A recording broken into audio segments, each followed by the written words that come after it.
Another episode of Return of the Roar with myself, Brenden Nunes, and Destroyer of Pizza, King's Cowboy, Wow. Frankie Cartoscelli. Wow. That's What's quite up? the yeah, that's real nice. Off recording, Brendan was like, "Yeah, I'm going to, do my first little intro on the pod." And that's a great that's really you really are going to fit in, man. That's really nice. Thank you for the warm welcome. But if anyone didn't really notice, yeah, that is Brenden Nunes now who's sliding on over cuz Hello. there's been some reshuffling going on. Chris Watkins, our buddy, he's still part of the show. He's still part of the program, but Chris Watkins is now a headliner here at Sactown Sports 1140. He has a 10 to 2 show. He is in the process of getting a co-host. I think that's going to be coming up in the next week or two, couple weeks here.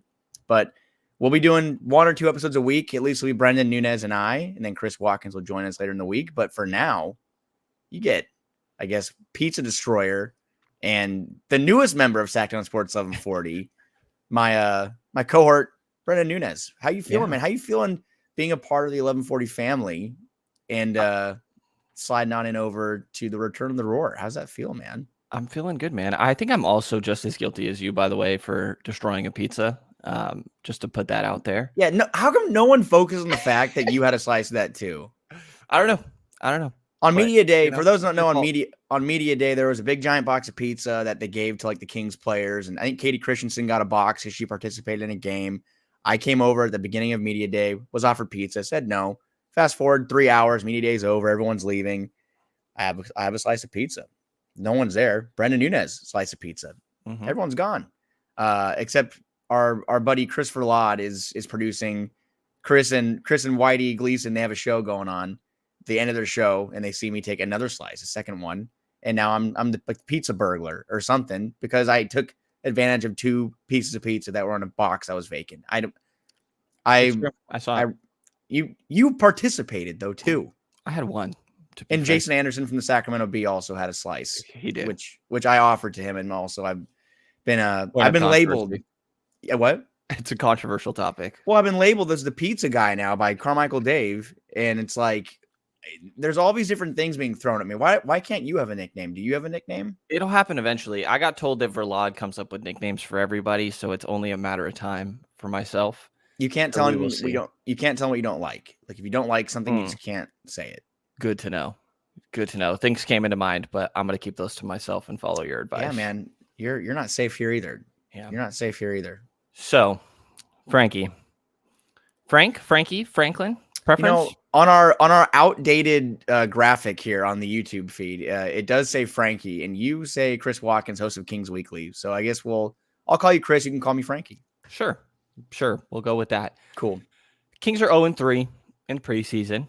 Take that for what you will. I think last year they were 4-0 in the preseason, and the year before lost their first 4, and the year before. That's right. You said that yesterday. Combined 8-0 after last preseason. What are, I'll throw it to you pretty vague to start, but what are your general takeaways from the training camp practices leading up in these first 3 preseason games? Yeah, I mean, I think again, I think you can look at it however you want. Personally, wins and losses in preseason don't mean anything to me. I'm sure you feel the same. I think we've talked about that. I mean, it's more about what you're seeing on the floor from these guys.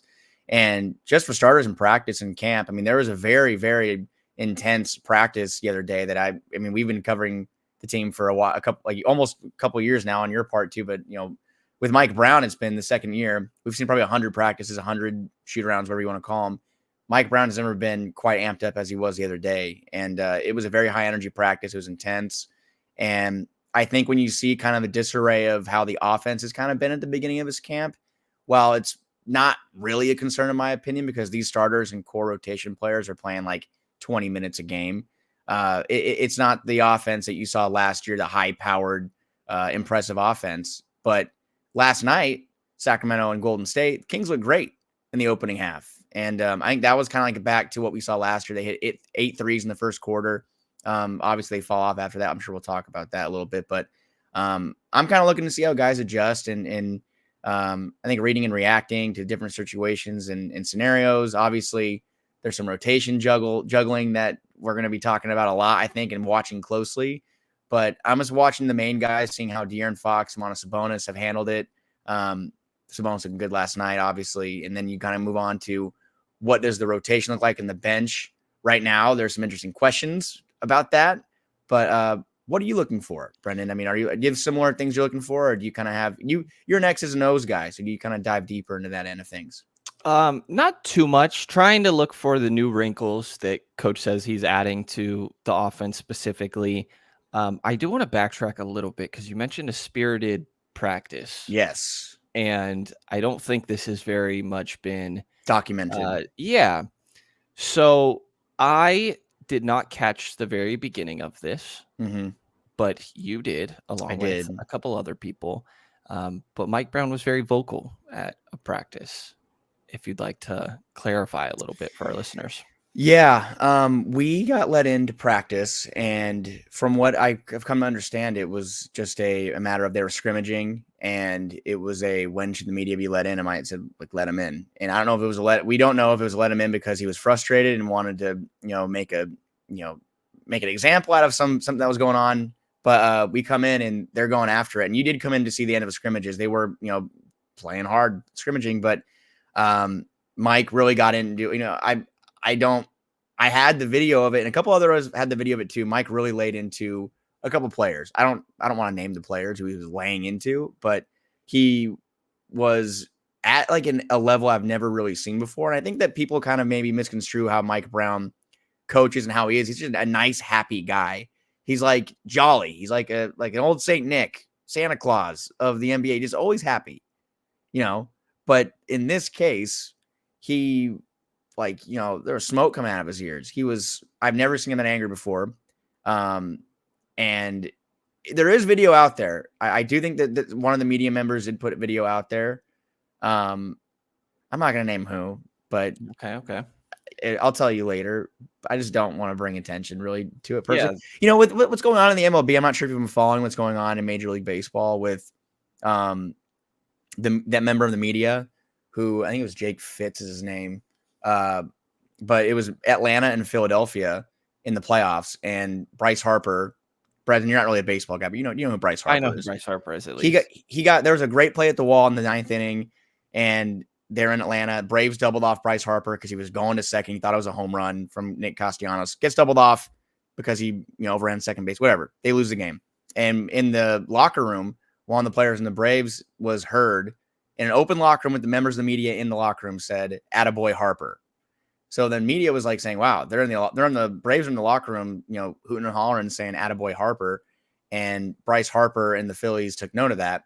Bryce Harper hits 2 home runs in the next game, and as he's rounding second base, the player who said Orlando Arcia is at shortstop. Bryce Harper's just staring at him every time he's rounding second base, just looking at him. So with all that's been going on, there's been all these topics about media and sharing things that are like meant for intimate spaces and whatnot.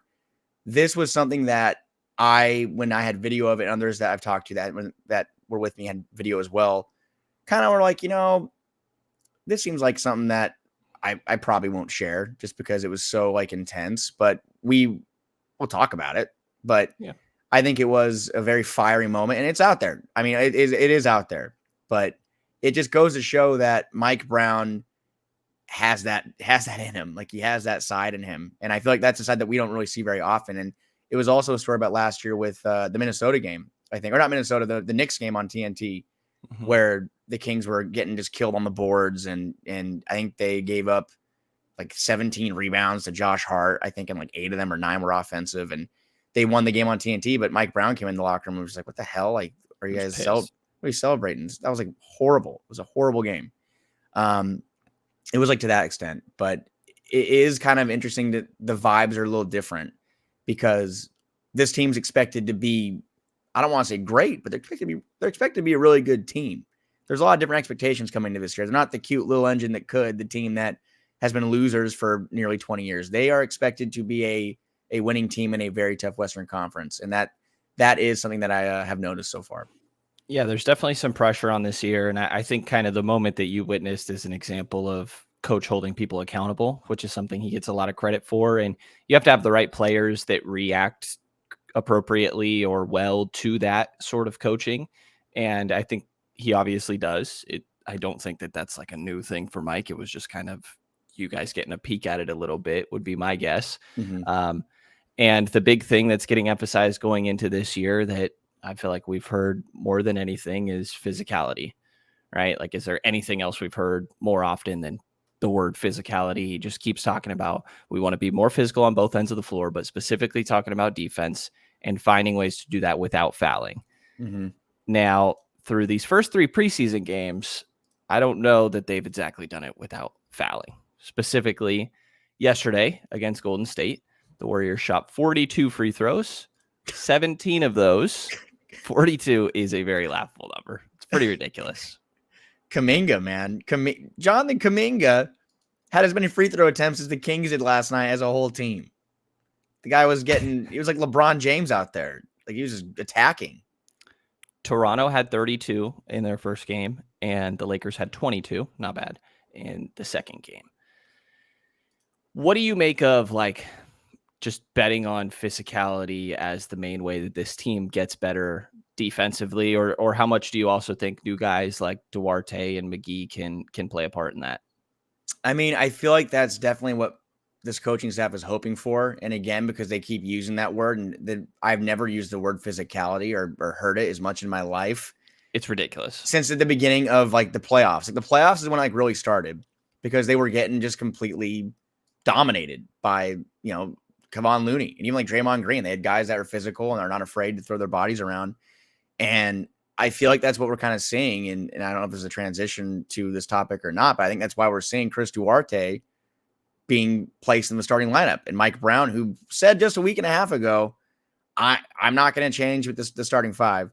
But we're seeing these moves made because Chris Duarte is a player who has, a little more meat on his bones. He's 6'6". He's a little longer of a defender. Can he get something from these players that can bring more of, again, the word physicality, a physical presence, and defend against some of these players? And again, play defense without fouling, which is a very hard thing to do. And it's also an interesting conversation because players like Chris Duarte, I mean, even JaVale McGee, who has been a good shot blocker in his career, but I don't know if we can sit here and say Chris Duarte and JaVale McGee are going to be the players that turn the Kings' defensive woes around. Probably not. I just don't know if that's really going to happen. But the fact is that they have to try something, because they did bring back a lot of guys that were here last year, and they were a bottom tier defensive team, near dead last in blocks per game. I'm not sure they were in steals, probably I would imagine the 20s, and then of course 25th in defensive rating. So it looks to me like they're using the new guys that they got, Sasha Vezenkov aside, because I think we saw last night that the defense is not going to be a sparkling spot on his report card. He got blown by a couple times there on the we looked at each other on one. Yeah, that's gonna happen a little bit, and specifically like giving up middle is something that coach really does not want to see from anybody. And I think that goes back to the Huerter conversation a little bit. Like, Huerter is not far from a great defender defensively, has his struggles. I think the physicality that coach is talking about applies to everybody on the team, but I think that Huerter could definitely benefit from being more physical, being there to get boards when he needs to, or take charges. Like, can you ever think of a moment that Kevin Huerter took a charge? No. And I honestly, until you literally just said that, I'm not sure. How many did he take last year? Is there a way we can see that? Yeah, I don't have it in front of me right now, but it's not Davion Mitchell-esque. No. It's not quite to Davion Mitchell's level. No.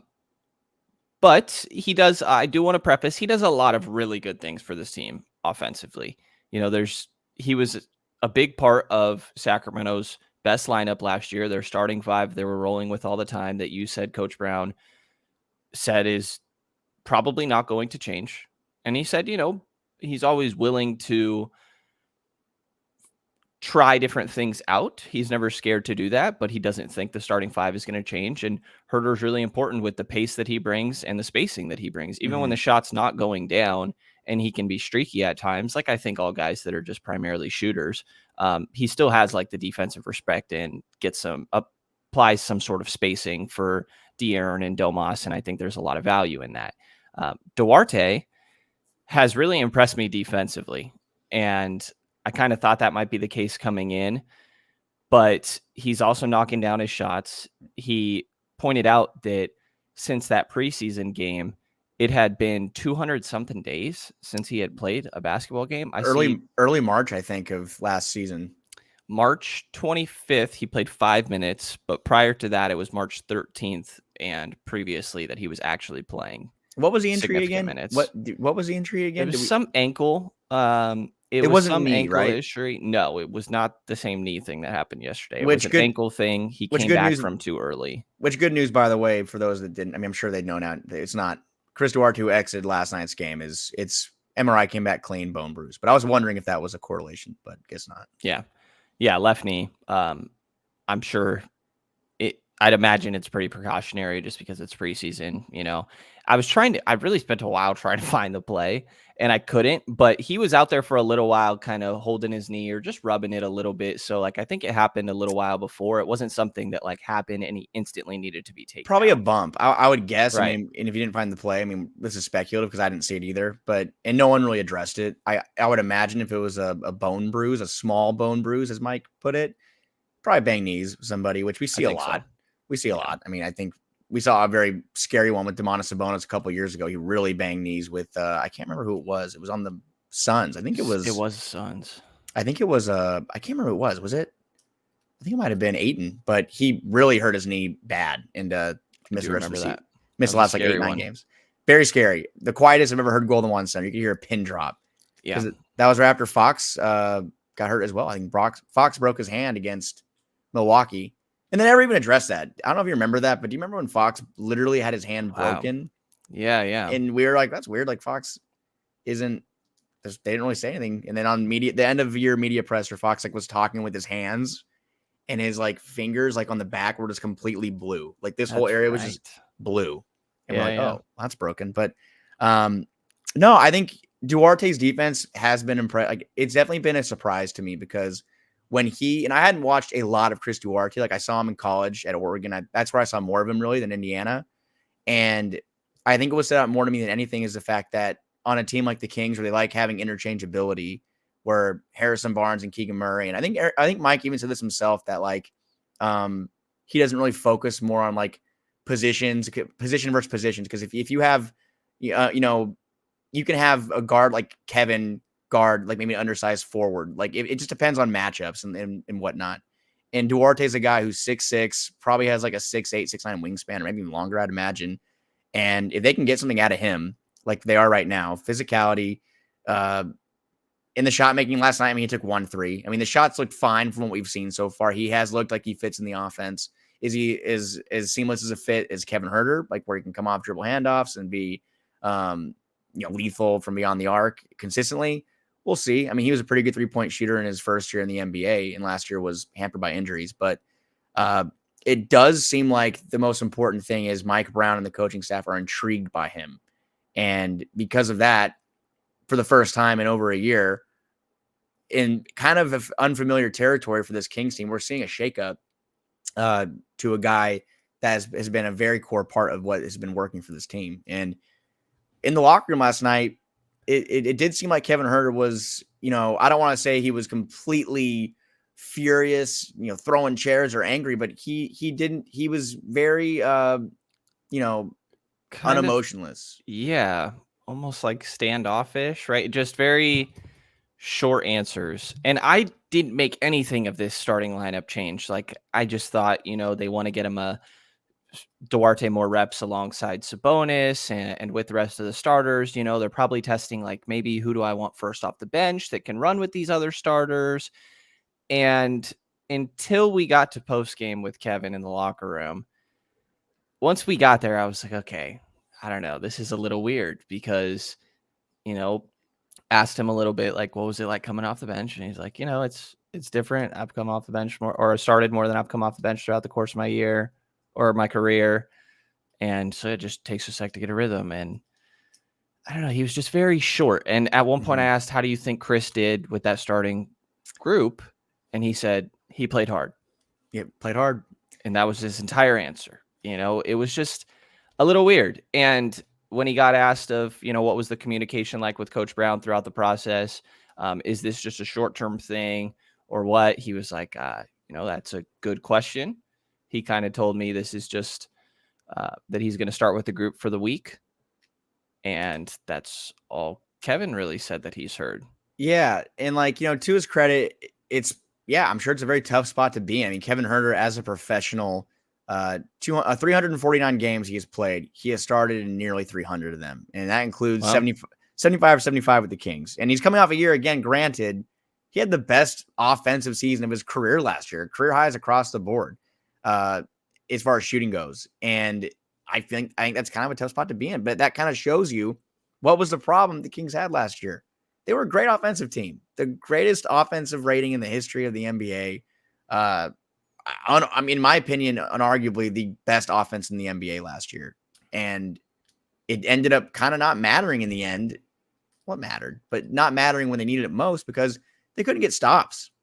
They just could not string together stops and they really needed them. And that kind of just proves where in a lineup on the Kings that, in my opinion, is so good. And I feel like a very strong lineup. Someone's going to have to be, we talked about it yesterday, I think, too. Either it's going to be Kevin Huerter or Harrison Barnes because you're not going to move Fox out of the lineup. Right. You're not going to move Sabonis out of the lineup. And now Keegan Murray, who has looked good when we've seen him, and even last night, too, I think he looked very good. He's not coming out of the starting lineup. So who are the guys that, are most likely to be moved? It's Kevin Huerter or Harrison Barnes. And I think it's important not to be lost in the shuffle that Mike Brown has said again and again. He doesn't understand why people or the media or us read into who starts so much. Cause he's like, all it matters is who finishes the game. It doesn't really matter because KZ Paul started the season last year, everybody, as the starting smaller power forward, whatever you want to label it. But it just to me kind of shows, number one, that they are getting to a point where they think that maybe it's time to shake things up a little bit. But at the same time, I would not be surprised at all. And I expect that Kevin Huerter opens the year as a starter. And do you feel the same way? I definitely do. Again, I was really surprised by the conversation or the interview with Kevin because I thought it was going to be pretty routine of, they're just, getting Chris an opportunity with some of the starting guys. I thought he'd, maybe say that he's liked what he's seen from Chris and stuff. So the reaction definitely stood out to me, but I think the same. I think Herter's going to be starting. I don't think that the logic behind this was oh, well, maybe we can see a different starting lineup. You could be playing with what your potential closing group could be, to your point. You don't really have you don't have a stopper in that group. If you go Fox, Duarte, Barnes, Murray, Sabonis, you don't have a stopper, but you don't exactly have a liability either, like Huerter or Monk usually are, to be blunt. So, I do still expect Kevin to be there. I think he's an important part of this team. It might be worth noting that he was wearing a New York Giants 3/4 zip, and they kind of just lost on some BS. No call. Yeah, and then you guys out me in the locker room in a very tense situation about I think it was James. Who's your football team? I was like, I didn't know you were a Bills fan. I'm a Bills fan. Yeah, I grew up just not watching football really. I just didn't really want to. My dad was a Cowboys fan. I thought that was insufferable, and I'd never wanted to be a Cowboys fan. And I was a baseball guy growing up, and then got into football after the fantasy and everything. And this last year, and you guys out there are probably just feeling oh my God, this guy. It's I like Josh Allen a lot. I like Stephon Diggs. I am a New York Yankees fan, a New York Rangers fan. I didn't want to be a New York Giants fan. I just don't. Doesn't do it for your own well-being. Well-being. I like the Bills. I like the Bills. And I'm trying. Yeah.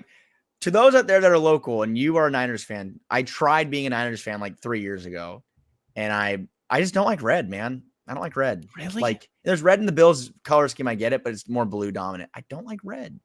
It's just our station's logo. It's no big deal. It didn't used to be. It didn't used to be. It used to be purple. And I don't really like purple either. But wow. Haven't you ever noticed the colors I wear all the time? Black, gray, blue. Now that you say that, maybe. Yeah. Well, you're kind of the same way. No, yeah. you go a little deeper, don't you? Though you go a little sometimes more color scheme. Yeah. I mean, I'm very simple with fashion, man. I don't have any sense of fashion. I just don't. But in the locker room last night, it was funny how Kevin's obviously we are about to have our session, and he definitely is tense. And then the Giants have a horrible loss. And who do you like again, Frank? I like the Bills. You're like, We don't oh, have to talk about it. yeah. But it was honestly, I don't want to make it put out there and be like, oh, this was a huge. No, he It was was just kind of weird. He was a little. I think he was a little upset. I think it's fair to be upset. I mean, think about it. Like, you have a job, and if you got told, hey, maybe just for this couple days, like, why don't you take a step back on this other guy kind of do your job for you? It'd kind of be like, oh, okay, like, why, what's the reason why? So I think it's kind of like just a little uncertainty. And I think I can't remember who asked last night, maybe if this is a way to motivate him, but I think this should be a little bit of motivation. And they need more defense out of Kevin. They need more physicality out of Kevin. That's just the truth. Kings need more out of everybody on the defensive end, really. But Kevin was the guy that was his playing time, his minutes suffered because he wasn't able to keep guys in front of him in the playoffs. And same thing on the other end with Davion Mitchell, who is a completely different conversation, but his offense was a problem. So as great as guys are on one end of the floor, I mean, in a playoff situation or in a must-win situation, you need both. You need guys that can play on both ends of the floor, and you can't hide people. So that's kind of where we are right now with Kevin Huerter. He'll probably open the year as a starter. I expect him to be the starter on opening night and for the beginning of the season. But if we get to, I don't know, December, January, or maybe even a little earlier, and the Kings are struggling and the defense is still bad, it would not surprise me at all to see a shakeup. I could maybe see it eventually. I think it's too early to tell, and I don't think that Duarte starting is necessarily a sign of that or anything like that. I do think that Coach Brown would get like 3 spots worse offensively to get 5 better defensively, for what it's worth. And, maybe Duarte could eventually be a part of that, but I think that would definitely take time. I still think it's Huerter's spot. And the other guy that we got to talk to in the locker room last night was Colby Jones. And we've been seeing Colby Jones and Keon Ellis kind of share third string point guard responsibilities, more so Keon, but they're the third string backcourt. And Colby actually got some run with some of the regulars in the rotation last night. What have you seen from the highest pick rookie that they brought in this year? Yeah, I mean, I feel like in Summer League we liked what we saw a lot too, but the fact that he's been able to translate it to, again, preseason exhibition games, but just the fact that he can do so many things and how comfortable he looks. I think last night in the locker room, and again, for those of you that want to see those interviews, go to Sactown Sports 1140 YouTube. There's Colby Jones, Kevin Huerter, post-game audio from last night. But Colby definitely is a guy that I think can handle the basketball. Definitely a guy that has the potential to be a three-point threat. The free throws are an issue. That's still something that is puzzling to me. I think he was in the 60s in college, and I think he missed a couple the other night in Anaheim. But I think when you look at guys that can bring a two-way presence to this team, he's kind of, to me, someone that what we were hoping kind of Kessler Edwards could be last year at the end of the year. Oh, a guy that can come out and he knocked down a couple threes one game and was playing very good on ball defense and very active on that end. That's kind of what Colby Jones could be. And I was telling you last night, I don't think it would surprise me at all if we were to kind of like peek into the future in February, March, and we see Colby Jones getting 9, 10, maybe even a couple more minutes a game off the bench because of what he can bring and be a two-way player. And that's kind of what we were talking about when he got drafted, that Colby Jones can be a two-way player. I think Josh Hart is like the most popular comp. I think he might have even said that he likes Josh Hart's game because he's a guard that can rebound and is athletic, sneaky athletic. But that's kind of the guy that Kings need. And can he develop quick enough to be someone that can help this year?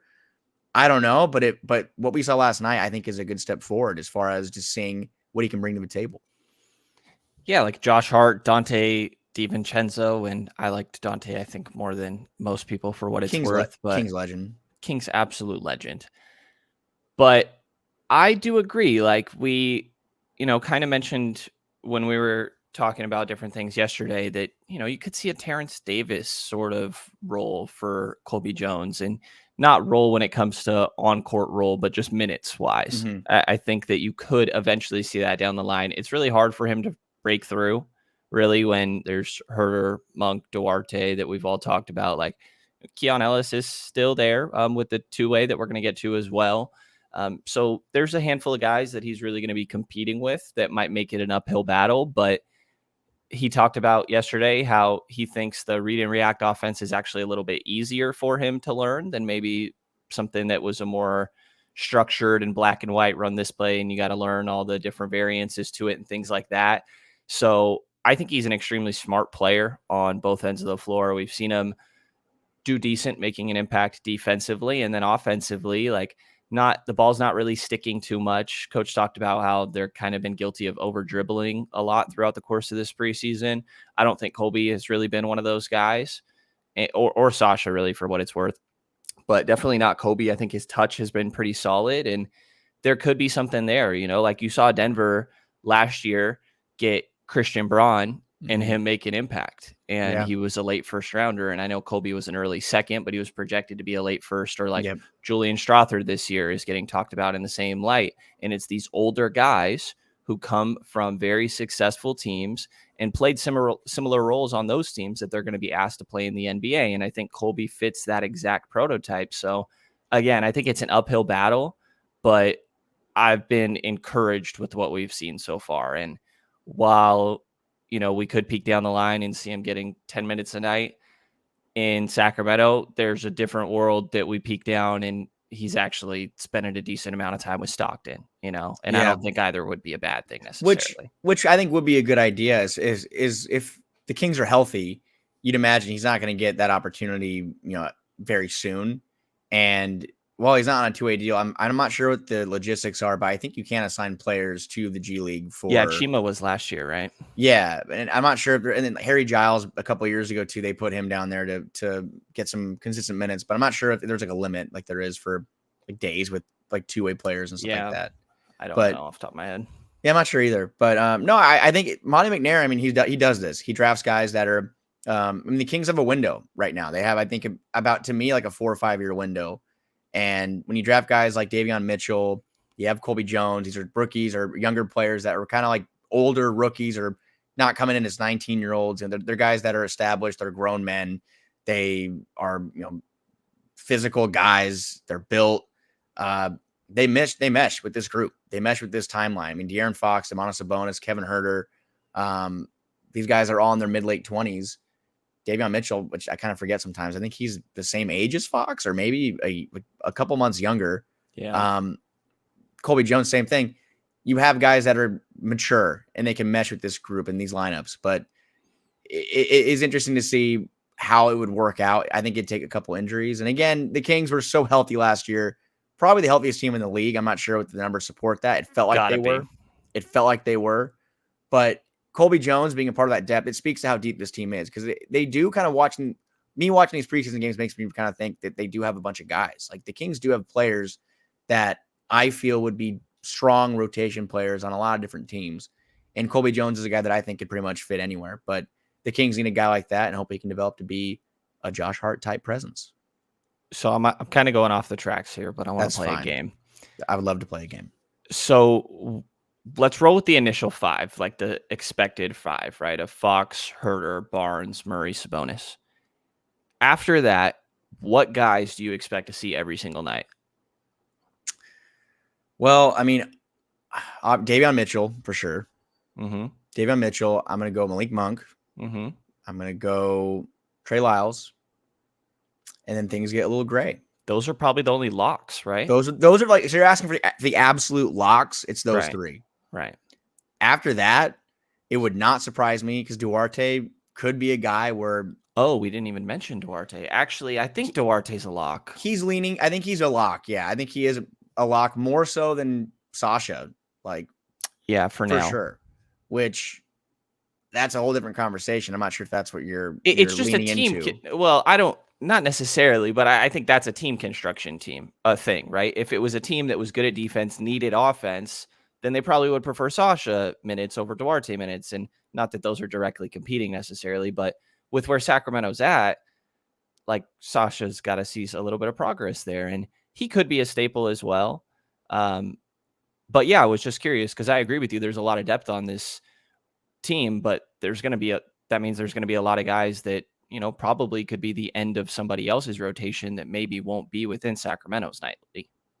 Yeah, I mean, I honestly wouldn't be surprised if we see like a by committee kind of situation. Like as far as last night, was it coincidence or not that JaVale McGee wasn't active? I mean, his hand is fine.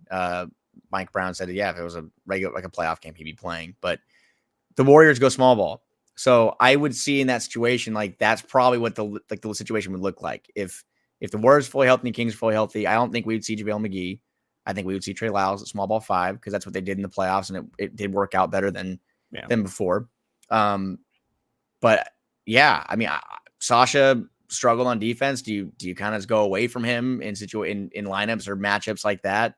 It's tough to know. But I do think as far as locks go, yeah, I think those 3, 4, if you include Duarte, I think he is a lock. I think that he has been a guy. I mean, again, he's got moved in the starting lineup, and he's someone who's been playing decent minutes. Does that surprise you at all? I mean, I'm just kind of wondering at what you think as far as like, did you view Duarte as a guy before? I mean, because again, you're a basketball like junkies. Like, did you watch him in Indiana and did you think, wow, like he really could be a guy that could fit, whether it's in Sacramento or during your Celtics days or times? Did you just look at Duarte and say, wow, this guy can kind of do a couple of these different things that are really good? Or is this kind of like like the Kings are trying to find something with him here? Yeah, I wasn't all too familiar. Like his rookie year obviously was really impressive. And I remember seeing some big breakout games, but he's prone to being a little dribble happy. Like some of the over dribbling Mike is talking about, I think Duarte can be a little bit guilty of. And I don't think I understood the impact that he could have as a defender. And I know it's only preseason, but really the way that he fights around screens, the physicality that he plays with, like I think Klay Thompson was trying to post him up closest to us yesterday, and he did a great job bumping, and Klay eventually made this tough fadeaway, but like he's extremely physical. He's long, he fights, he gives the effort, and I think he's a good 3-point shooter. Yeah. He looks like he has been. That was his forte coming out of college. And like, I think again, his rookie year, just so I'm not, assuming. I know it was 40% on catch and shoots his rookie year. Yeah. And I think he was in the near 40s. Yeah. 37% from 3 on 255 attempts. So this is a guy that definitely was letting it fly. And last year, obviously, he was hurt. He played half a season. He was 31%. Was not fully himself. But no, yeah. I mean, if that's what they're trying to do, again, expanding his defensive ability and hoping you can get a similar. Does he need to shoot 40% from 3? Probably not, because the Kings have so many shooters. But if he can bring something similar to that, like 37, 36%, and be able to guard the 2s and 3s that the Kings are playing against every night, yeah, that's all you want to ask for. But I just was wondering if that's something that you have been, was on your radar before, because clearly it was on Monty McNair's. Yeah, no, it's definitely fairly new to me.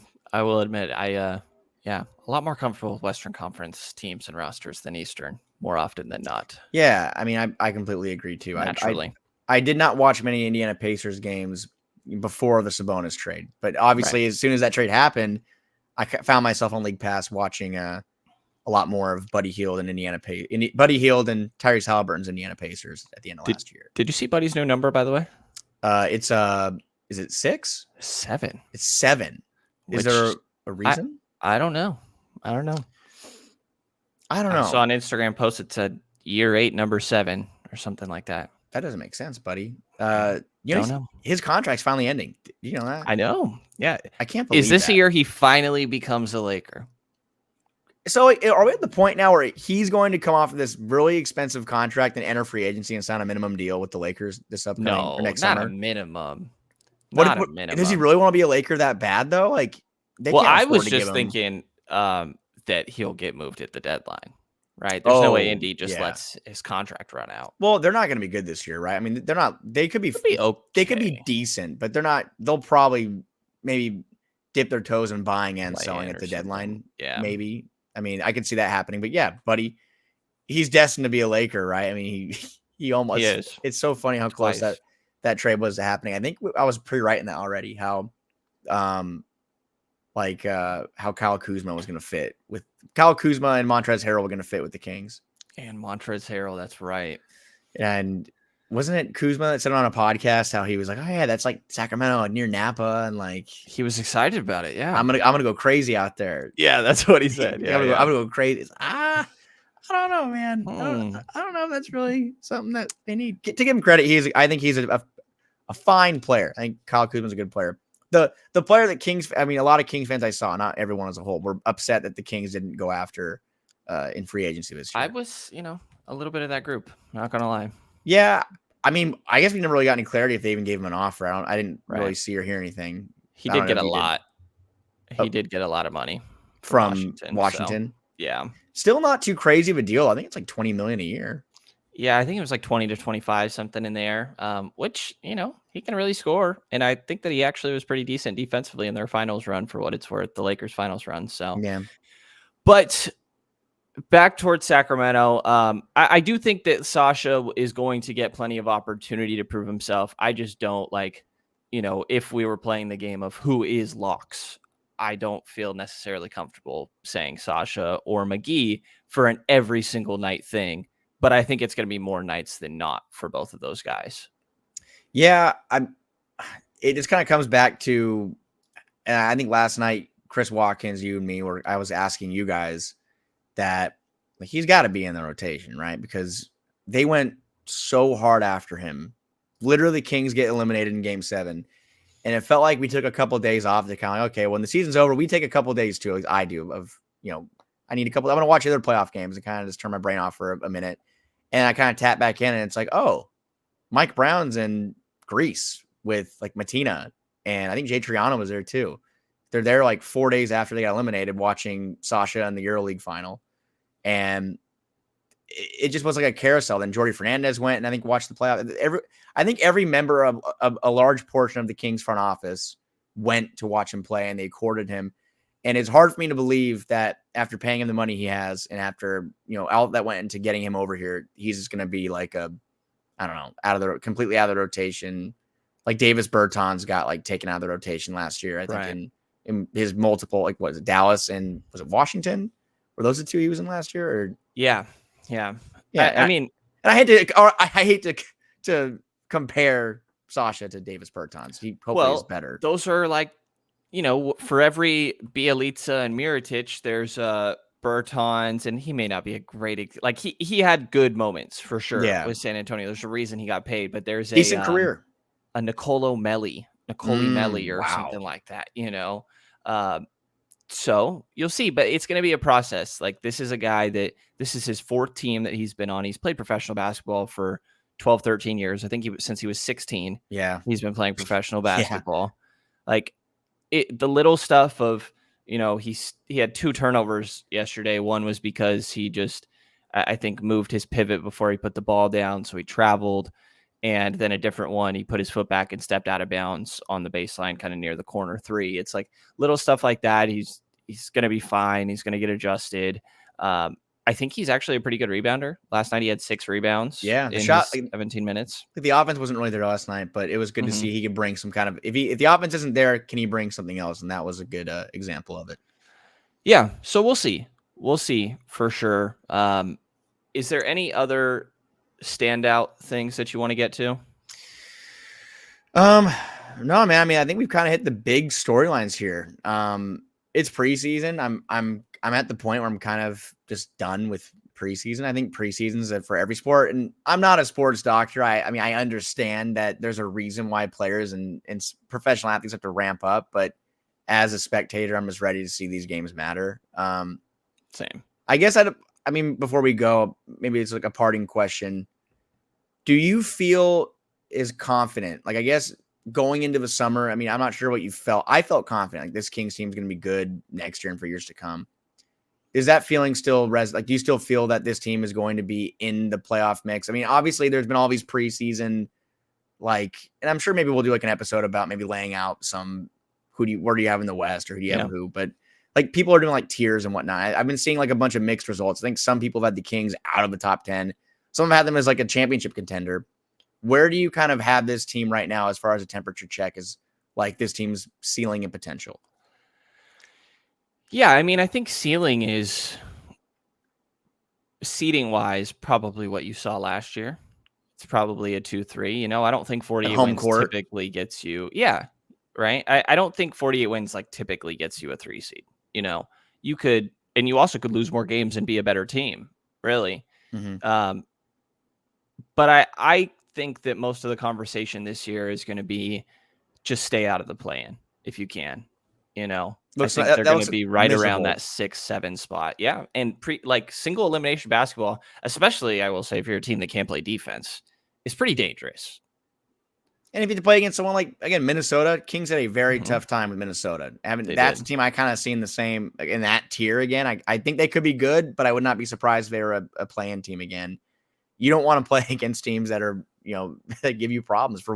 And again, as a guy that's watched a lot of wild card baseball when it was a single game elimination, the Yankees won it 3 times.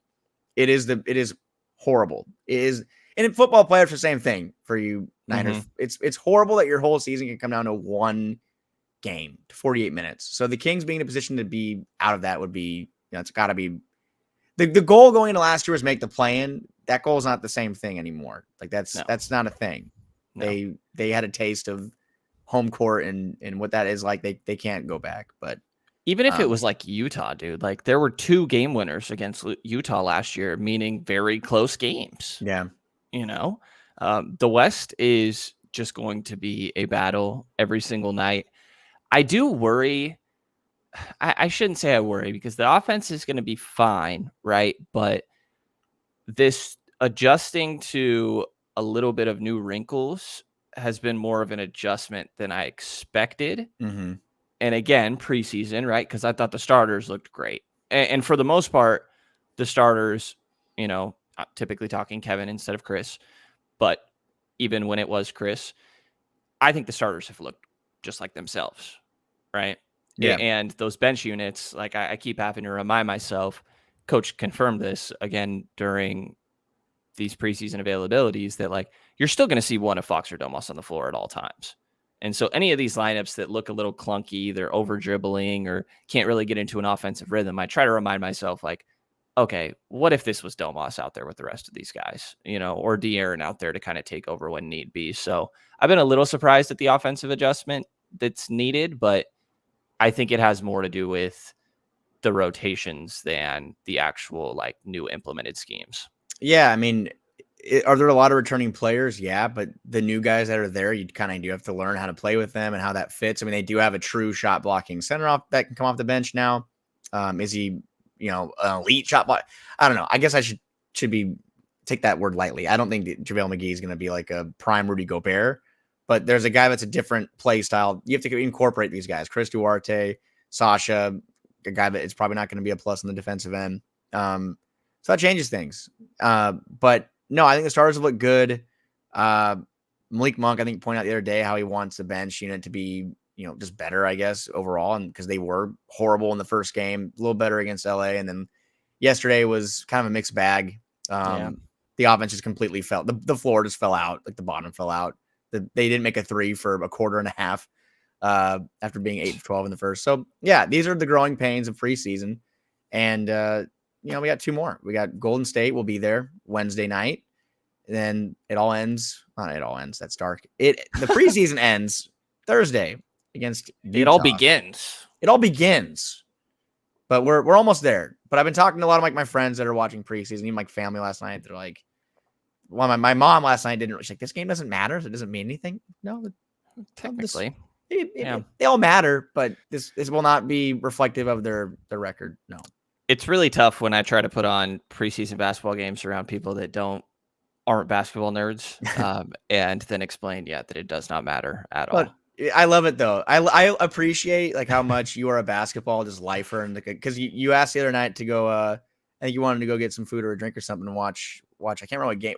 There was preseason game was on that. There's something else going on too. There's a football game on, or I think was it Sunday Night Football or yeah, I think it was. I was like, football on. I was like, God bless him. My everyone's pitch was watching preseason though. Yeah, everyone's watching the football. He's like, let's go watch preseason basketball. I'm like, this guy, I love it. But I'm happy to do that with you. I would love to watch because I learned from you, man. Because again, you see things different, I think, than other people. So I would love to watch preseason basketball with you. You know what? I'll watch preseason basketball with you on Wednesday in San Francisco. How about absolutely. Teach me a thing or two. Yeah, we look at things differently, and that leads to a lot of different content, which I think has populated our site pretty well. Sactown Sports. We're a team now. We're a team now, everybody. Teammates. Great. We're teammates. Yeah. We We're are. We're a backcourt, right? We're a kind of a backcourt. 1-2. Yeah, you played guard in high school, didn't you? Yeah. In the minutes I played guard. That's right. What was the assist average again? I don't know. It was not accurate, but the points per game it's in the ones. Oh, that's right. It's in the ones, but peep me on Max Preps, you guys. I was a very high recruited player. Oh, very sought after. Is it simple to live look up if you can find Keegan's baseball stats? Dude, honestly, I looked him up yesterday. I tried looking him up yesterday, and they're nowhere to be found. I found his basketball, and I'm wondering maybe he played travel ball. Like maybe, I don't know, or maybe he didn't even play high school baseball and he just like playing baseball. I'd like to get a little deeper into that. Yeah. Like for listeners, Keegan at Media Day kind of flexed that he actually said he was better at baseball than basketball. I looked him up. I'm not even kidding. I was going to send him to like you and Chris. I looked him up like a night or two ago. And I was like, he went to 2 different high schools, which I wasn't aware of.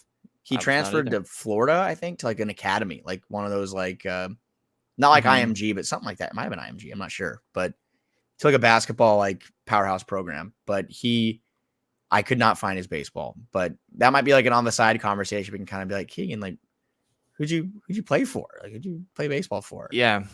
We're going to need some clarity. Travel league. Yeah.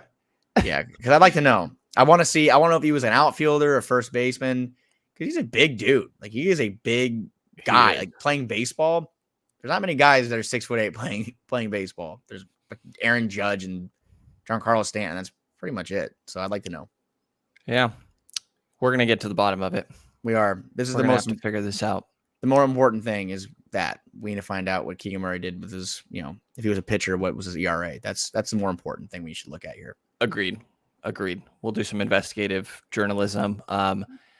Instead of final thoughts, because those are overused, let's go with some closing comments, Frank. Oh, okay. Okay. Closing comments. Any closing comments, Mr. Cowboy? About anything or like this? Yeah, I don't know if there's like a new Kid Rock song you've been listening to. Stop it. Don't put that out there. That's the whole don't like Kid Rock. I do not like Kid Rock. No, I don't know, man. I'm just excited. It felt really good last night to be back at the arena with everybody. It was kind of like our first day of school feeling, I feel like, was media day, but it's cool just to be around everyone, the fans. The environment was really great. And I do think that's something that I don't want to overkill like, oh my God, the Kings fan base is so great, but it is. It really is great. And in seeing that place completely sold, it was sold out for a preseason game, which is incredible, or near a sellout for a preseason game. It gets the juices flowing. I'm excited to kind of have these things matter. And, that's pretty much it. I just kind of miss being around everybody. It's really good to be back. I think the same. We've had multiple like first day of school feelings recently, I feel like. And yesterday was definitely one of them. And we still have the opener, which is going to be a whole nother. That's really going to be the one. The real first day of school. Right.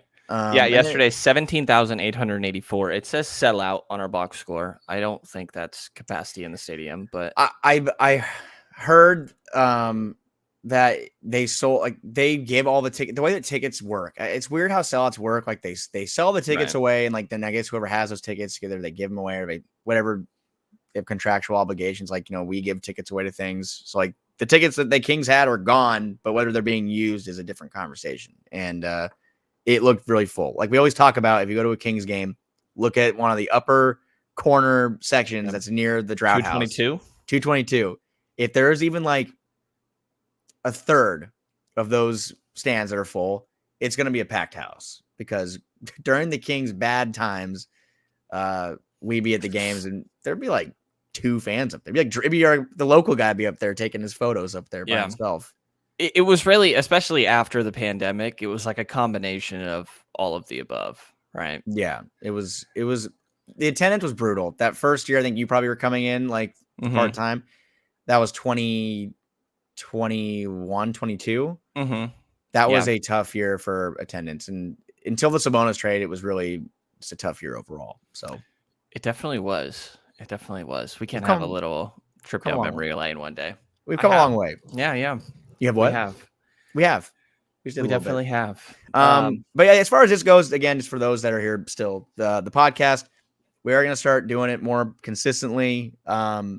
Chris Watkins is going to be coming on. I think we're going to try to figure something out later this week, or something that kind of fits his schedule. He is working 10 to 2 on the air. You can probably hear him as we're recording this, he's on the air right now. He's got a show, so we're gonna try to make it work with him. But we're really trying to keep Whitey and Watkins and Whitey alive.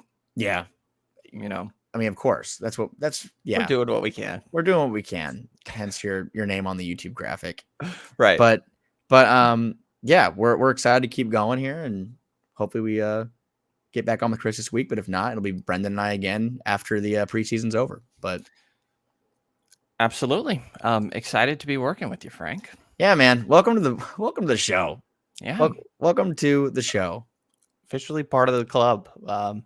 And again, anybody wants to check out the work, it is sactownsports.com. Stuff all the time. Kings, Niners, other football and baseball stuff, and plenty of other things as well from myself, Frank, Emil, and a handful of other people on the site as well. And definitely be sure to subscribe to Return of the Roar podcast. As Frank said, we'll be doing this consistently throughout the course of the year, so stay tuned there. And again, check out sactownsports.com for some local coverage on these different teams. So thanks to everybody for listening, and we will talk to you guys a little later this week. Peace.